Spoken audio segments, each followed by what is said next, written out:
నేను కన్నీటి ప్రార్థన చేసింటున్నాను. దేవుడు చూడు, నా ఒక ఆశీర్వాదాలు పొంగి పొంగి ఆ ఒక వలలు పిగిలిపోయేలాగున్న దేవుడు. ఇంకా సార్లైనా జబ్ భగవాన్ దేతాయతో ఏమంటారు, చెప్ప ఆడికే దేతాయంట. ఎవడన్నా చూశారండి? Roof will be broken. అంత గొప్పగా దేవుడు ఆశీర్వదించడానికి వేచింటున్నాడు. కానీ ఒక సింపుల్ కండిషన్ సప్లైడ్ ఏముంటున్నదంటే, ఆయన ఎంత గొప్ప పని చేయమంటా ఉంటున్నాడు అనేది కాదు, ఆయన చెప్పిన మాటలను మనము చెయ్యాలి. ఆయన చెప్పిన మాటలను లోబడాలి. ఆయనకిచ్చే ఒక ప్రాముఖ్యత ఇయ్యాలి. ఆయన పైన ఒక విశ్వాసం ఉండాలి. ఇక్కడ చూడండి ఎంత చక్కగా, ఎంతగా దేవుడు మనల్ని ఆశీర్వదిస్తాడంటే, నైనా నాకింకా చాలు, నైనా నాకింకా చాలు అని చెప్పేంత వరకు దేవుడు నిన్ను మెండుగా ఆశీర్వదించడానికి వేచి ఉంటున్నాడు. ముందు చదువమ్మా. వారు వచ్చి 2 దోణులు మునుగునట్లు నింపిరి. సీమోను పేతురు అది చూచి యేసు మోకాళ్ళు ఎదుట సాగిలపడి, ప్రభువా నన్ను విడిచిపోము, నేను పాపాత్ముడని చెప్పి. ఇక్కడ మనం గమనించాల్సిన విషయం ఏముంటున్నదంటే, యేసయ్య ఇంట్రడక్షన్ ఇచ్చాడండి. యేసయ్య సీమోన్కి ఇంట్రడక్షన్ ఇచ్చాడా? నేను యేసయ్య, నేను బోధన చెప్తా ఉంటున్నాను, నేను ఒక బోధకుని, నేను లోక రక్షణ కోసం వచ్చాను అని ఏమని చెప్పాడండి? మామూలుగా ఒక జాలరి ఏమన్నాడంటే, ఇక్కడి నుంచి అక్కడి నుంచి నువ్వు లోతుకెళ్ళు. అయితే see the transformation, that is the beauty of any of the message.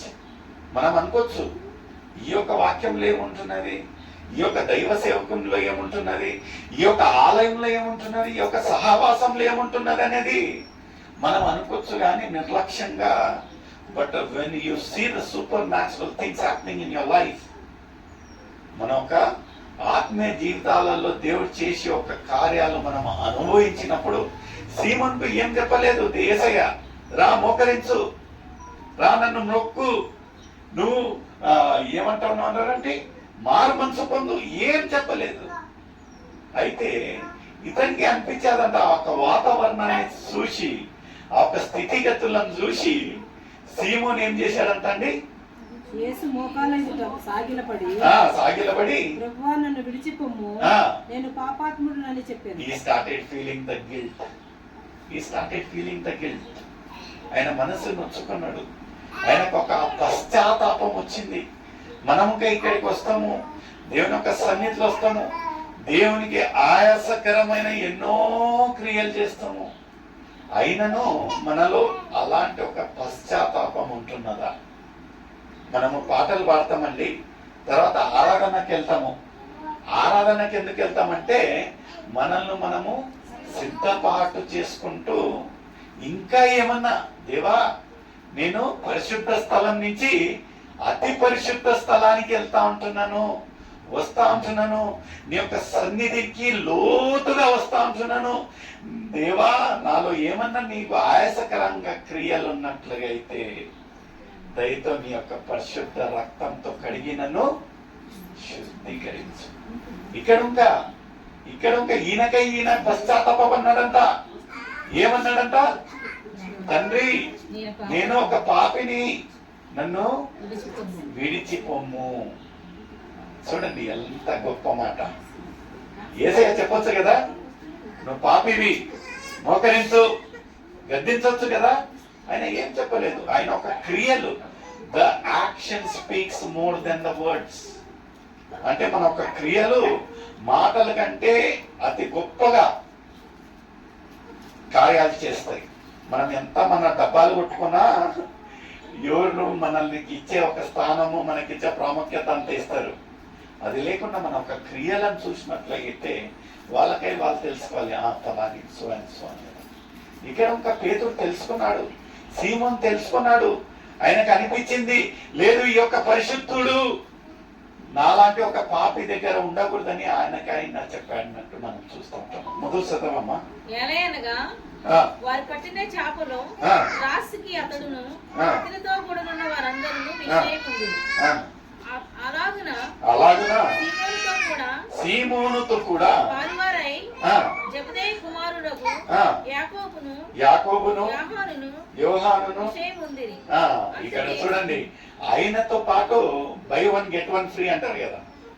అయితే ఇక్కడ బై 1 get 2 ఫ్రీ అయిపోయింది. ఎందుకంటే వీళ్ళు ఒక శిష్యులే అండి. ఎవరు ఇక్కడ మనం మాట్లాడే ఒక యాకోబు యోహాన్ ఎవరైతే వాళ్ళు ఇంకా ఆ ఒక 12 మంది శిష్యులలో వీళ్ళు ఇంకా ఒక ముగ్గురు. చూడండి ఎంత గొప్ప కార్యాలు జరుగుతూ ఉంటున్నాయో మన యొక్క జీవితాలలో. ఏం చేశారంట పేతురు. ఎందుకంటే మనం ఎందుకు ఎప్పటికీ ఏం చెప్తామంటే ప్రేయర్స్లు కానివ్వండి, ఆలయం కానివ్వండి, సండే స్కూల్ కానివ్వండి, గెట్ 1 ఏంటి ఈచ్ 1 get 1 అంటాం కదా. ఈచ్ 1 get 1 ఎందుకంటే మనకు దేవుడు ఆశీర్వదించినట్లయితే మన ఒక స్నేహితులకు ఇంకా ఒక ఆశీర్వాదం రావాలి అనే ఒక ఆసక్తి, ప్రేమ మనలో ఉండాలండి. నిజంగా ఇక్కడ చూసినట్లయితే పేతురుతో పాటు ఇంకా ఎవరు దేవుని రక్షణలో వచ్చిండ్రండి? యాకోబు మరియు యోహాను. ఇంకా ముందు చదువుమా. అందుకు యేసు భయపడకము, ఇప్పటి నుండి నీవు మనుషులను పట్టేవాడువై ఇందువు సీమోనుతో చెప్పాను. హల్లెలూయా. ఎంత గొప్ప ఒక ధన్యత చూడండి, ఎంత గొప్ప ధన్యత. జస్ట్ బోటును దొబ్బి త్రోసి అక్కడికి వెళ్ళమంటే అక్కడికి వెళ్ళినందుకు వీళ్ళు డబల్ ధమాకా. మొట్టమొదటిగా 2 ఆ ఒక ఓడలు నిండిపోయినంత చేపలు. ఎందుకంటే ఇదేంటంటే లోకరీతిగా మళ్ళీ ఆత్మీయ రీతిగా కదా. లోకరీతిగా వాళ్ళ వృత్తికి దేవుడు ఆ ఒక లాభకరంగా చేసి ఉంటున్నాడు. రెండోదిగా ఏం చేస్తా ఉంటున్నాడంటే మీరు ఇంకా ముందు చేపలు పట్టేవారు కాదు, మనుషులను పట్టే ఒక జాలరుగా. హల్లెలూయా, హల్లెలూయా. లోకరీతిగా ఇంకా వాళ్ళను దేవుడు తృప్తిపరుస్తూ ఉంటున్నాడు. అదే రీతిగా ఆత్మీయ రీతిగా వాళ్ళను తృప్తిపరుస్తూ ఉంటున్నాడు. ఎలా ఉంటున్నది మన ఒక జీవితాలు? నిజంగా దేవుడు మనల్ని అలాగా తృప్తికరంగా చేస్తా ఉంటున్నాడా లేదా అనేది ఒక ప్రశ్న నీకు నాకు అయితే ఉంటుంది. దీని తర్వాత వీళ్ళు ఈ యొక్క అద్భుత కార్యాన్ని చూసి దేవుడు చెప్పిన రీతిగా జరిగిన తర్వాత వీళ్ళు గమ్మునున్నారండి శిష్యులు. అదే రీతిగా మీరు 1 యోహాను 1వ అధ్యాయము 3వ వచనాన్ని చదవండి. నేను ఇంకా ముగిస్తా. 1 యోహాను 1 John 1st chapter 3rd and 4th verse. మాతో కూడా మీకును సహవాసము కలుగునట్లు మేము చూచిన దానిని. ఎవరండి ఈ మాట చెప్పేది? యోహాన్. అంటే ఇంకా యోహాన్ శిష్యుడే చెప్పేది.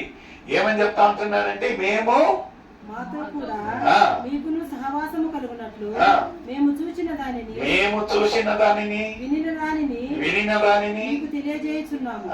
మన సహవాసం అయితే తండ్రితో కూడాను ఆయన కుమారుడైన యేసుక్రీస్తుతో కూడాను ఉన్నది. మన సంతోషము పరిపూర్ణమగుట. హల్లెలూయా. మన సంతోషము పరిపూర్ణమైనట్లు మేము ఈ సంగతులను రాయించాము. హల్లెలూయా. ఆయన తృప్తి అన్నాడు పరిపూర్ణంగా నిజంగా. ఎందుకంటే వాళ్ళు చూసినవి. ఎందుకు సాక్ష్యము అంత గొప్పది, సాక్ష్యం ఎందుకు అంత ప్రాముఖ్యంగా ఉంటున్నది ఒక ఆత్మీయ జీవితాలలో అంటే మనము అనుభవించినవి, మనము చూసినవి, రుచి చూసినవి అన్ని మనము సాక్ష్య రూపంగా చెప్పాలి. మనం ఎంతవరకు చెప్తాము? మనం ఏంటంటే అదొక పెద్ద క్రిటికల్ పొజిషన్ నుంచి దేవుడు ఈ రోజుకి ఒక నూతనమైన ఒక ఊపిరి మనము తీసుకుంటా ఉంటున్నాము, సజీవ లెక్కలలో ఉంటున్నామంటే అదే గొప్ప అద్భుత కార్యం. హల్లెలూయా, హల్లెలూయా. మొన్నటి రోజున 3 నెలల అబ్బాయి టోనీ, 3 నెలల అబ్బాయి. ఎందుకంటే మరణానికి ఆ ఒక్క ఏజ్ లేదండి. మరణానికి ఏ ఒక్క ఏజ్ లేదు, ఏ ఒక్క గ్యారంటీ వారంటీ లేదు. రేపు అనేది మనం ఎలాంటి ఒక జీవితం అంటే ఇంతలో ఉండి ఇంతలో మాయమయ్యే నీటి బుడగ లాంటి ఒక జీవితాన్ని మనం జీవిస్తూ దేవుడు చేసిన కార్యాలను మనం నలుగురికి చెప్పలేదనుకోండి, it's a waste living a spiritual life. మన ఒక ఆత్మీయ జీవితాన్ని నిజంగా ఒక ముగింపు అనేది ఉండదు. ప్రియమైన సోదరు, ఇవి ఎంత చక్కగా ఈ చేసిన క్రియలను ఏం చేశారంట? మేము చూసినవి, దేవుడు మమ్మల్ని తృప్తికరంగా ఆస్వాదించిన అన్ని నేను ఇక్కడ లేఖనాల్లో రాస్తా ఉంటున్నాను.